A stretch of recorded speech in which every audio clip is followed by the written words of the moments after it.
সরকারি ঘরের লিস্ট কিভাবে দেখবেন? সরকারি ঘরের লিস্টে আপনার নাম আছে কি নেই সেটা কিভাবে দেখবেন?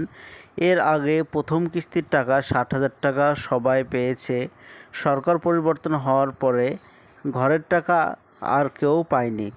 তো সেই লিস্টে আপনার নাম আছে কি নেই কিভাবে দেখবেন নিজের মোবাইল ফোন থেকে বা কম্পিউটার থেকে? বিস্তারিত জানতে ভিডিওটি সম্পূর্ণভাবে দেখতে থাকুন। আমাদের এই চ্যানেল থেকে অনলাইনের সব রকমের তথ্য সবার আগে দিয়ে থাকি।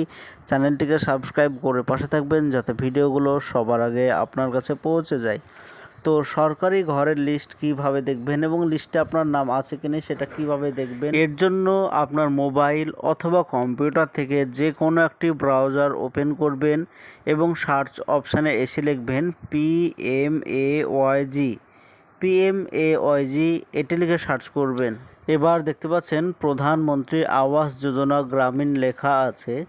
তো এই লেখাতে ক্লিক করে দেবেন। এটা হচ্ছে গ্রামীণ সরকারি ঘরের অফিসিয়াল ওয়েবসাইট। এখান থেকে যাবতীয় কাজকর্ম এই ওয়েবসাইট থেকে করা হয়। তো ঘরের লিস্ট দেখার জন্য এখানে লেখা আওয়াজ সফট লেখা আছে, এটাতে ক্লিক করবেন। এইবার রিপোর্ট লেখা আছে 2 নম্বরে, রিপোর্ট লেখাতে ক্লিক করে দেবেন।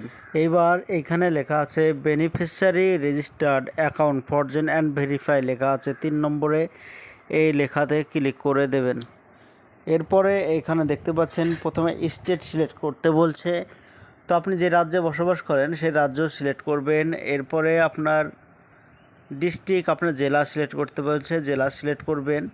এরপর আপনার ব্লক অফিস, বিডিও অফিস, গ্রাম পঞ্চায়েত এগুলো সিলেক্ট করে দেবেন। যে সাবমিট লেখা আছে এটাতে ক্লিক করে দেবেন। এবার দেখতে পাচ্ছেন লিস্ট চলে এসেছে। তো প্রথমে রেজিস্ট্রেশন নম্বর লেখা আছে দেখতে পাচ্ছেন, এরপরে নাম লেখা আছে, এরপরে কোন ব্যাংক লিঙ্ক করা আছে সেই ব্যাংকটাও লেখা আছে এবং পাশে ভেরিফাইড এরকমও লেখা আছে। তো এটা হচ্ছে সরকারি ঘরের লিস্ট। তো একটি একটি করে দেখবেন এই লিস্টে আপনার নাম আছে কি নেই। যদি এই লিস্টে নাম থাকে তাহলে অবশ্যই ঘর পেতে পারেন। তো প্রথম কিস্তির টাকা দেওয়া হয়েছিল ফেব্রুয়ারি মাসের দিকে। তো সরকার পরিবর্তন হওয়ার কারণে ঘরের টাকা দেওয়া হয়নি, এবার দ্বিতীয় কিস্তির টাকা দেবে এরকমটাই শোনা যাচ্ছে। তো আগে প্রকল্পের নাম ছিল বাংলার বাড়ি প্রকল্প, কিন্তু সেই প্রকল্প নামে আর কোনো রকম টাকা দেওয়া হবে না।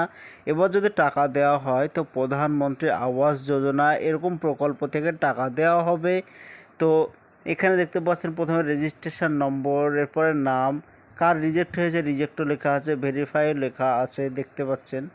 তো এটাই ছিল আজকের জন্য ছোট্ট ভিডিও। এরকম নতুন নতুন ভিডিও আমরা এই চ্যানেলে আপলোড দিয়ে থাকি। চ্যানেলটিকে সাবস্ক্রাইব করে পাশে থাকবেন।